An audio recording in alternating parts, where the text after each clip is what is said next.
This video will discuss small business reputation management. Our agenda is to actually first discuss what is reputation management, then go over the general process, discuss some specific websites that show reviews. Next, talk about actually how to respond to reviews. Then we'll discuss the process by which you can solicit reviews. And finally, we'll talk about an idea of actually having a system to get your own reviews. So, what is reputation management? Reputation management is basically the reviews that you might receive for your business. Good reviews can help build trust. They show that people like your company and took enough time to actually write a review. Bad reviews, on the other hand, may show problems that may exist with your customer service, your products, your services. Many parts of reputation management revolves around the number of reviews that could actually show how much volume you're participating in, whether how many products you sell or how much services you perform. Different websites that show reviews can also show additional company information. And because the reviews show competitors within your industry, it is important to look at this as actually a way to shine out above your competition. So breaking it down into some of the smaller parts, the first thing about reviews is just simply the number of reviews. A company that may have 1 or 2 reviews obviously doesn't look as good as a company that has 100 reviews. Additionally, the reviewers, in addition to giving a star ranking, may actually provide some feedback in the form of a reply. Most review sites have standardized on a star ranking system between 1 and 5, though sometimes you can give smaller points. This is a kind of universal grading system, and there's kind of just a star psychology around how we do rankings that just impacts our reviews, because we are been asked for many parts of our lives to give a ranking to a system. Another thing about reputation management is that the reviews actually provide a trust factor. Traditionally, we'd ask a friend or a coworker, well, what do you think of that company? Reviews are now the way with the internet that allows us to get some trust because, again, if other people like it, it's probably pretty good. Reviews also, again, allow a business to actually interact with their customers. You can actually see if it's a good review or a bad review. And most, if not all, sites allow some option for responding to the reviews. People also sometimes treat reviews as customer service. And so they'll actually put questions or complaints in there instead of directly contacting a company. They'll actually put it on a review site. And last, the reviews have the ability to put information about your company along with the reviews. So in addition to looking for reviews, people may find information. You can add pictures, graphics, descriptions, history, things like that. There are a couple unfortunate negatives. One is the idea of a bad review. Because of the impersonal nature of the internet, people feel more empowered to actually leave bad reviews that they, again, wouldn't take the time to actually call the company or just, tell somebody about it. They'll just put a bad review on the internet. But we do need to be aware that those bad reviews can represent true feelings people have about your company. Again, the internet allows for ease of use, where making a call to try to correct the issue might not do it.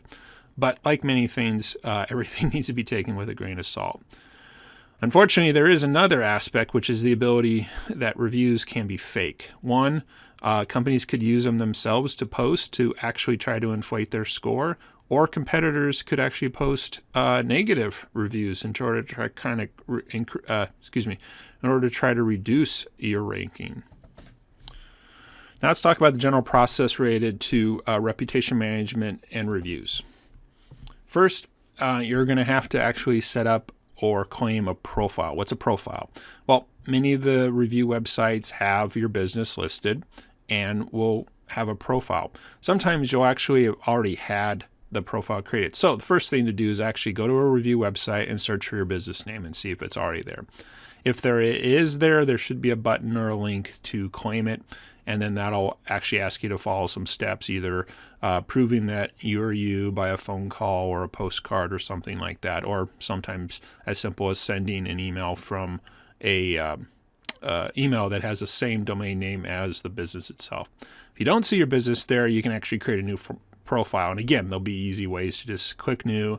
You'll start typing in some business information, and since it's new, you're the one creating it, so it's pretty straightforward to set one up.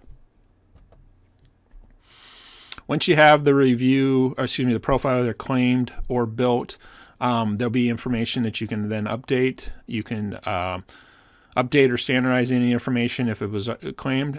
Things like the business name, the address, the phone number, your logo, your business hours. Let's go ahead and talk about a few specific websites that allow reviews. Probably the one that a lot of people think of right out of the bat is Yelp. Why? Because it's one of the most popular websites for many industries that then has reviews. Unfortunately, Yelp has gotten a bad reputation for potentially mixing reviews and their appearance with purchasing or advertising. Again, hard to determine whether that is factual or not. However, due to its very large reach, it is something you as a business owner will need to interact with, whether you agree or disagree with its business practices. Another one is actually Google reviews. As part of a business profile using the Google My Business system, Google will actually allow then people to put reviews onto there. The reason this is very important is because it's part of what is shown during a Google search or a Google map result. So those reviews will be visible as people are searching there. So again, they may never see your website, may never go outside of Google, but already they're seeing reviews.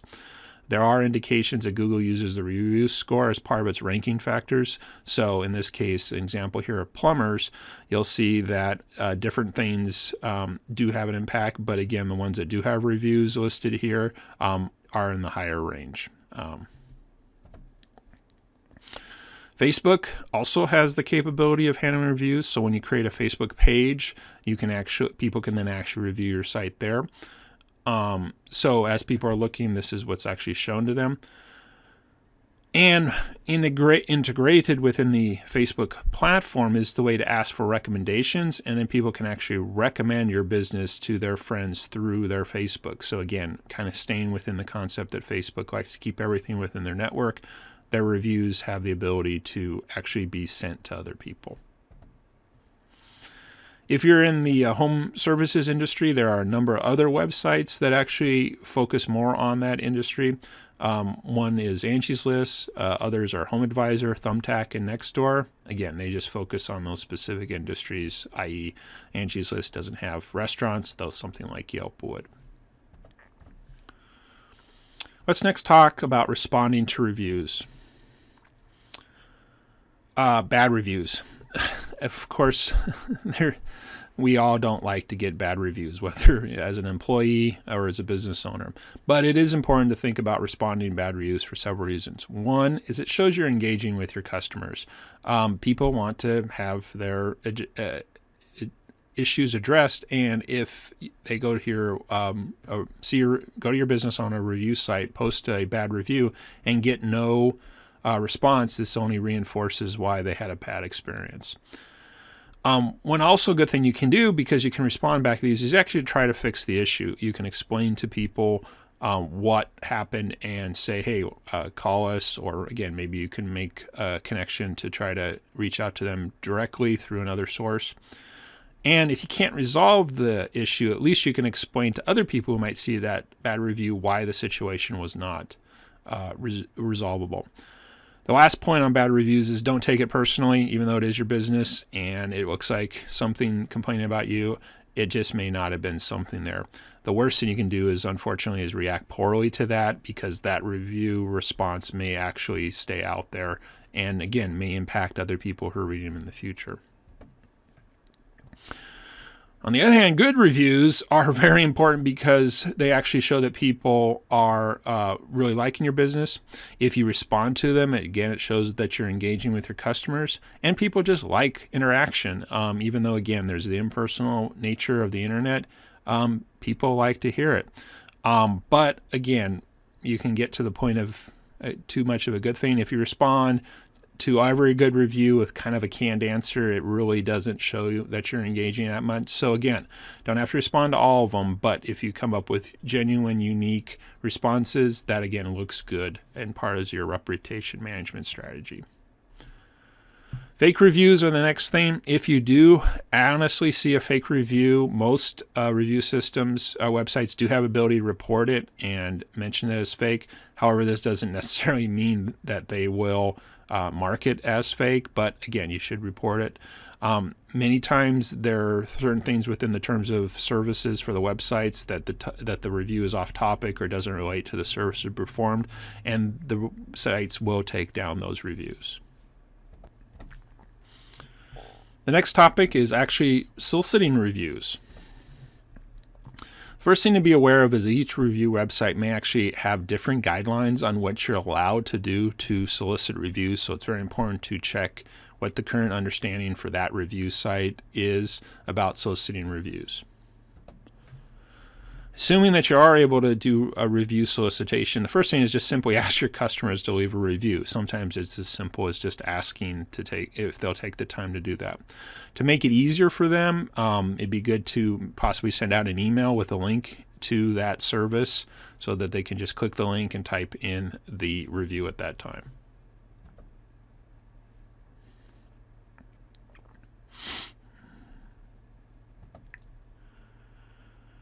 Next thing is to think about actually having a mechanism for gathering your own reviews. There may be a way within your website to actually set up a review mechanism where people can put reviews on your own website. The benefit here is that you have the ability to directly outreach, but you do need to be fair. You need to show both good and bad reviews, but depending on your business, your service or product, it is something to think about because you do have the ability to use those in different ways for testimonials and things like that. So a few concluding remarks to this presentation about reputation management. There are a number of benefits to reputation management. The first is your company appearance. Reviews are part of how the internet works now. We, as customers, also use them to help us make decisions on whether or not we should buy a product or service. So reviews do show things about your company. They also are a trust factor. People look at reviews. There's probably a psychological thing that they know that some of them are not always accurate, but we still look at them. We like to make our own decisions by reading the different reviews, both pro and con, as helping us in our buying decision. And finally, the benefit of reputation management is it's another form of interacting with your client. The benefit here is that other people could see that interaction and help with them making their purchasing decision.